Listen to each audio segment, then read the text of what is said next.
The natural environment has been something that has been the inspiration for composers for hundreds of years. Whether it be Vivaldi's Four Seasons, Strauss's Alpine Symphony, Beethoven's Pastoral Symphony, nature has inspired many masterworks throughout the centuries. Today, with climate change and global warming being at the forefront of our minds, 20th and 21st century composers have been inspired to compose works not only inspired by nature, but also works that hopefully make a statement about what man is doing to the planet. On September the 27th and October 4th, between 7 p.m. and 9 p.m., the Manitoba Conservatory of Music and Arts will be presenting a course that takes a closer look at music inspired by nature. Presented by legendary broadcaster and musicologist Andrea Ratuski, this 2-week course will take a deep dive into musical masterworks through the ages that have been inspired by nature. And joining me here over Zoom to chat about her course, Music and Nature, Climate Change, I am joined by the one and only Andrea Ratuski. Hi, Andrea. It's great to see you. Hi, Chris. Thank you so much. And it's really great to be here too. Mhm. When I first heard about the class, the first thing I thought of was it is such a great idea for a music appreciation course. How did you come up with the idea for the class? I think it was initially during the pandemic, I think. This is the second class I've done based on music and nature. It's a completely new class, so and there's no repeats from the previous one, but it was during the pandemic when, I mean, people were just out.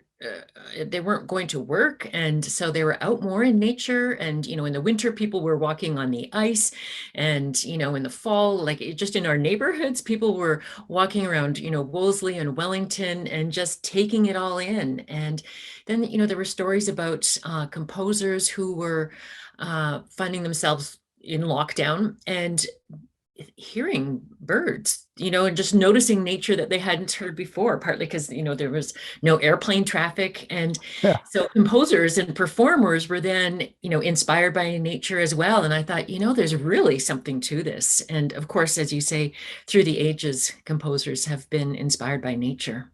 Mhm. So you touched on it a little bit. This is the second part, and I hesitate to use the word part because the first part is not a prerequisite, right? For those wanting to take the course new, it's all new compositions, right? Yes, and it's a standalone course. In fact, I was thinking I could do part three, and it would be a whole, 4 hours of completely different music because the topic is just so rich.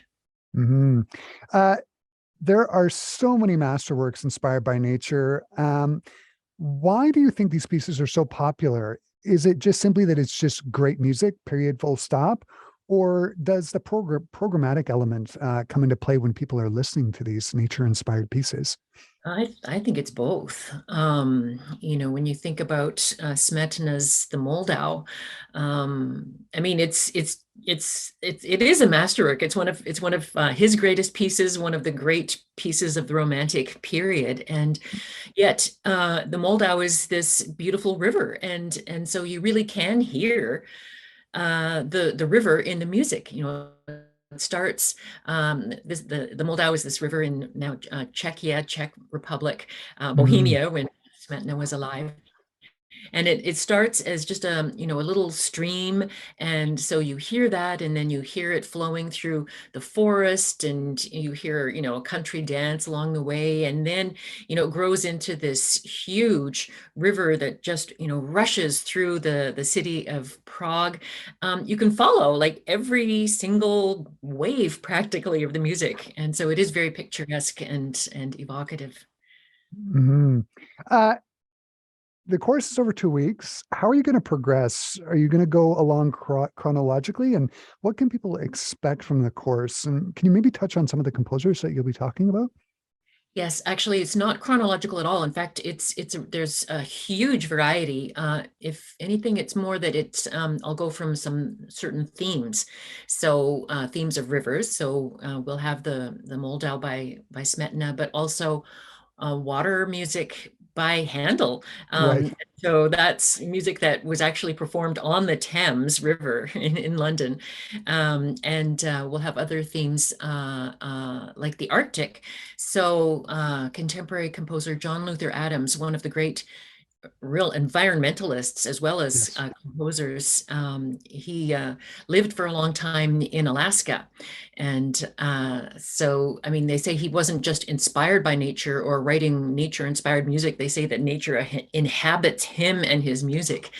And so on the Arctic theme, we're going to hear something called Arctic Dreams, and that there's some voices involved in that, and it's kind of a meditation on the names for Arctic places and plants and animals, but in Aboriginal language and Oh, languages wow. from the north. And also on the topic of the Arctic, there's an Italian composer and performer, Ludovico Einaudi, and he was asked by Greenpeace to write and perform a piece. And so it's an elegy for the Arctic, and he performs it on a grand piano. And this is where video plays a very important role in the course, because we'll see that he is performing on a grand piano that is on a platform that is in the Arctic, right in front of a glacier that Wow. is like the glacier is moving. There's, drama right behind him as he's performing. It's just an incredible thing to watch. And Yeah, when you were mentioning John Luther Adams, the first piece that I popped in my mind was Become Ocean. I yes, thought you were going to talk about that because, again, that's an environmentally themed piece. So sorry to interrupt. no, that's fine.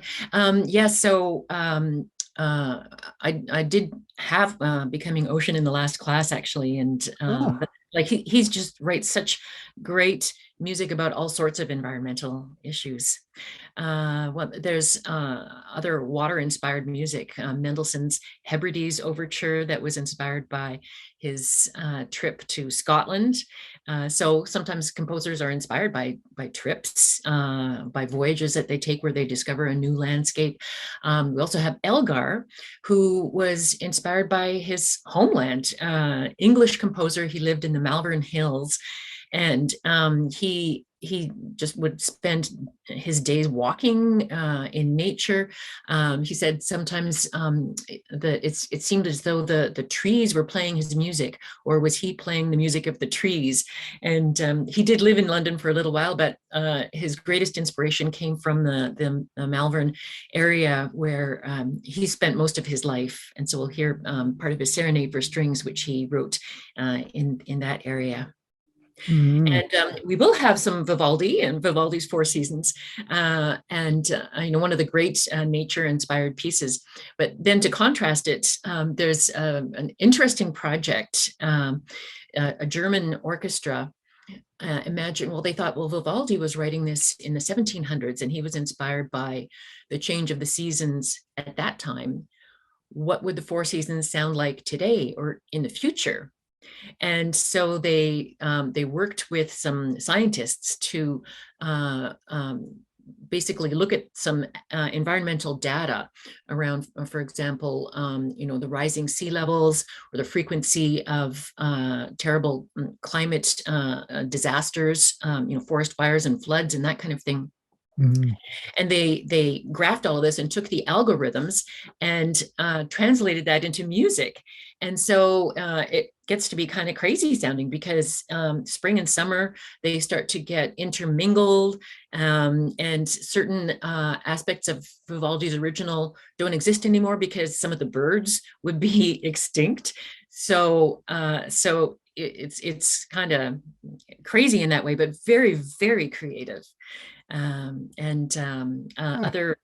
other famous composers, Alan Hovhaness, American composer, one of the pioneering composers who was really concerned for the environment.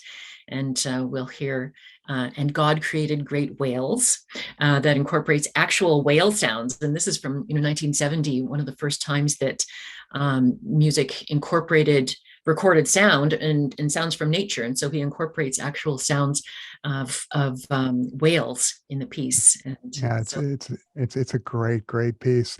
mhm. One of the things that I really like about the course is you can see it in person or you can see it virtually over Zoom. How how does the musical exam how are the musical examples going to work? Like, are you going to be working off YouTube videos? Like, can you explain how that's going to Mhm. work? Sure. Yes, I'm really excited about this hybrid model. So we're inviting people back to the conservatory to enjoy a class live in person, and the music is generally on YouTube, and it's generally live performances of the works. And so in person, of course, you get the huge screen, and so that's really great. But one of the things that I think is I'm really looking forward to is that we'll have a technician. I'll have a technician, Brian, working with me.